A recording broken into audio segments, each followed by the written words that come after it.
اس نے الفاظ کو خوب جما کر اور کچل کر ادا کیا تو سمانہ نے قابل یقین سی حرکت کی. وہ اس کے قدموں میں گر گئی. خدا کے لیے مجھے ہاتھ مت لگائیں. اگر آپ میں ذرا سی بھی انسانیت ہے یا مجھ سے ذرا بھر بھی لگاؤ ہے تو اس پہ ضرور غور کریں. آپ کو اللہ کا واسطہ مجھ سے دور رہیں. مجھے میرے حال پہ چھوڑ دیں. وہ زاروں کے تار رو رہی تھی. سیف نے بڑی مشکل سے اس سے اپنے پاؤں چھڑائے تھے. در حقیقت سمانہ کو یوں اپنے قدموں میں پڑے دیکھ کر اسے بے حد افسوس ہو رہا تھا. اس کی اس حرکت پہ بے اختیار سمانہ کو ملامت کرنے کو جی چاہ رہا ہے. اب تو اس کے لیے وہ پراسرار معمہ بن گئی تھی. اٹھو یہاں سے اور اوپر بیٹھو. ٹھنڈ لگ جائے گی. مجھے آرام سے بتاؤ اس جملے کا محرک کیا ہے. وہ بڑے ٹھنڈے لہجے میں بولتا دور ہٹ گیا تھا. میں آپ کے قابل نہیں ہوں. وہ سناٹے میں آ گیا. مجھے میرے حال پہ چھوڑ دیں. ایک کونے میں پڑا رہنے دیں. اگر آپ مجھے زندہ دیکھنا چاہتے ہیں تو میرے حال پہ چھوڑ دیں مجھے. وہ رک رک کر بول رہی تھی. وہ سر تھامے بیٹھا تھا. کہیں وہ مذاق تو نہیں کر رہی تھی؟ مگر اس کے اثرات میں کسی مذاق کا شائبہ تک نہیں تھا. شادی اور اس تعلق کے حوالے سے میرے ذہن میں خوف چھپا بیٹھا ہے. اس لیے میں خود کو شادی کے قابل سمجھتی ہی نہیں ہوں. میں نے صرف کاشف اور لائبہ کے تحفظ کے لیے شادی کی ہے. میں بہت مجبور ہوں. کاشف اور لائبہ کی وجہ سے مجبور تھی یا آدھی جائیداد کے لالچ نے مجبور کیا؟ وہ صرف سوچ سکا تھا. خیر کھوج لگا کر رہوں گا. یوں قربانی کا بکرا تو نہیں بنوں گا میں. وہ غور سے اس کے تاثرات کا جائزہ لے رہا تھا. خیر میں اب سونے لگوں. بعد میں اس موضوع پہ بات ہوگی. اس نے اپنی طرف سے بات ختم کر دی. سمانہ اس کے سامنے سے ہٹ گئی. وہ اندر سے بہت خوش تھی کہ اتنی آسانی سے میدان مار لیا ہے. کاشف اور لائبہ کو اگلے روز صادقہ کے نہ کرنے کے باوجود اس نے بلوا لیا تھا. تبدیلی سے دونوں بہن بھائی بہت خوش تھے. ان کے اسکول کھل چکے تھے. صبح سے لگا بندہ معمول شروع ہو جانا تھا. کلثوم نے ان دونوں کے کمرے میں کچھ اور چیزوں کا اضافہ کیا تھا جس سے خوبصورتی بڑھ گئی تھی. سیف نے اس سلسلے میں انٹیریئر ڈیکوریٹر سے مدد لی تھی. کاشف نئی اسٹڈی ٹیبل اور چیئرز دیکھ کر خوش تھا. پہلے اس گھر میں کوئی بچہ نہیں تھا اس لیے کمروں کی ڈیکوریشن بڑوں کے مزاج کے مطابق تھی. کاشف اور لائبہ کی غیر موجودگی میں سیف نے تمام سیٹنگ کروائی تھی. خود سمانہ نے ابھی سب کچھ دیکھا تھا اور دل میں سیف کے ذوق کو سراہا تھا. اشر سیف کی غیر موجودگی میں آیا تھا. کسی دبے دبے جوش کے سبب اس کا چہرہ سرخ ہو رہا تھا. سمانہ نے اسے کافی دنوں بعد دیکھا تو سب کا حال احوال پوچھا. وہ بیٹھے شروع ہو گیا. میں بچوں اور خاص طور پر کم سن بچیوں پہ زیادتی سے متعلق فیچر لکھنے کی تیاری کر رہا تھا. اس سلسلے میں 10 سال پرانا ریکارڈ بھی میرے سامنے تھا. میں نے وہ تمام کیسز دیکھے جو ان 10 سالوں میں رجسٹرڈ ہوئے تھے. ان میں سے ایک واقعے نے میری توجہ اپنی طرف مبذول کروائی. یہ دیکھو یہ پرانا اخبار. اس نے اخبار نکال کر اسے دکھایا. ایک تصویر پر انگلی رکھ دی. وہ پھٹی پھٹی نگاہوں سے تصویر میں نظر آنے والے چہرے کو دیکھ رہی تھی. اسے یوں لگ رہا تھا جیسے ساکت لب ابھی بول پڑیں گے. اس نے غور سے دیکھا تو وہ ہل رہے تھے. میرے درد کو جو زباں ملے. میرا درد نغمہ بے صدا. میری ذات ذرہ بے نشا. خون میں بھیگے چہرے والی وہ تصویر امینہ کی تھی. اس کے لب فریاد کو نہ تھے. میرے درد کو جو زباں ملے. وہ چلا رہی تھی. سمانہ اس کی چیخیں کانوں میں محسوس کر رہی تھی. اسے یوں لگا جیسے درد کی شدت سے اس کے کان کے پردے پھٹ جائیں گے. نہیں نہیں. وہ بے اختیار ہذیانی انداز میں چیخ پڑی. سمانہ تم اسے جانتی ہو؟ میں تصور بھی نہیں کر سکتا تھا کہ یہ امینہ نام کی لڑکی اس کا قتل جابر بھائی کے گھر ہوگا. مجھے تھوڑا تھوڑا یاد ہے جب ان کی شادی کے بعد ہم سب رشتہ دار ان کے گھر جانا شروع ہوئے تھے تو سنا تھا کہ ان کے گھر میں رہنے والی بچی کو کسی نامعلوم شخص نے قتل کر دیا ہے. یہ کیس 8.5 سال پہلے رجسٹرڈ ہوا تھا. پولیس نے تفتیش کی ہوگی اور پھر حسب عادت قاتل کی تلاش میں ناکام ہونے کے بعد کیس خارج کر دیا گیا ہوگا. اس اخبار میں سب کچھ لکھا ہوا ہے. میں تو جسمانی زیادتی سے متعلق تفصیلات جمع کر رہا تھا. یہ اتفاق سے میرے سامنے آیا. تم لوگوں نے کبھی ذکر ہی نہیں کیا. وہ شکوہ کر رہا تھا.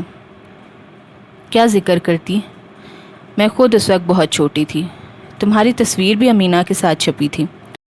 اشر کا لہجہ عام سا تھا مگر اسے پھریری سی آ گئی. اس رپورٹ نما اخباری خبر میں لکھا ہے کہ جب بچی قتل ہوئی تو سمانہ نام کی لڑکی بھی گھر میں موجود تھی جس کا بیان بھی لیا گیا تھا مگر ان کے مطابق کوئی کام کی بات تم سے معلوم نہ ہو سکی. وہ اسے اس کا تکلیف دہ ماضی یاد دلا رہا تھا. مجھے کچھ نہیں پتا اشر بھائی. میں سچ کہہ رہی ہوں. تم اتنا گھبرا کیوں رہی ہو؟ کیا تم قاتل کو جانتی تھی؟ اشر اس کی نفسیات سے کھیل رہا تھا. نہیں نہیں. میں تو جابر بھائی کے بیڈ روم میں سوئی ہوئی تھی. مجھے کیا پتا امینہ کو کس نے مارا. اس کے چہرے پہ پسینے کے قطرے نمودار ہو گئے تھے. تم جانتی ہو امینہ کو کس نے قتل کیا ہے؟ وہ ایک ایک لفظ پہ زور دے کر بولا۔ میں آج جان گیا ہوں تمہاری شخصیت میں اسرار سا کیوں ہے، تمہاری آنکھوں میں کون سا بھید ہے۔ تمہیں پہلی بار دیکھتے ایک جملہ میرے ذہن میں آیا تھا۔ جانتی ہو جملہ کیا تھا؟ وہ رک کر سوالیہ نگاہوں سے اسے تکنے لگا۔ وہ جملہ یہ تھا کہ وہ پھر رک گیا۔ سمانہ خاموش سی سحر زدہ لگ رہی تھی۔ وہ جملہ یہ تھا کہ پوری اسراریت میں لپٹا حسن۔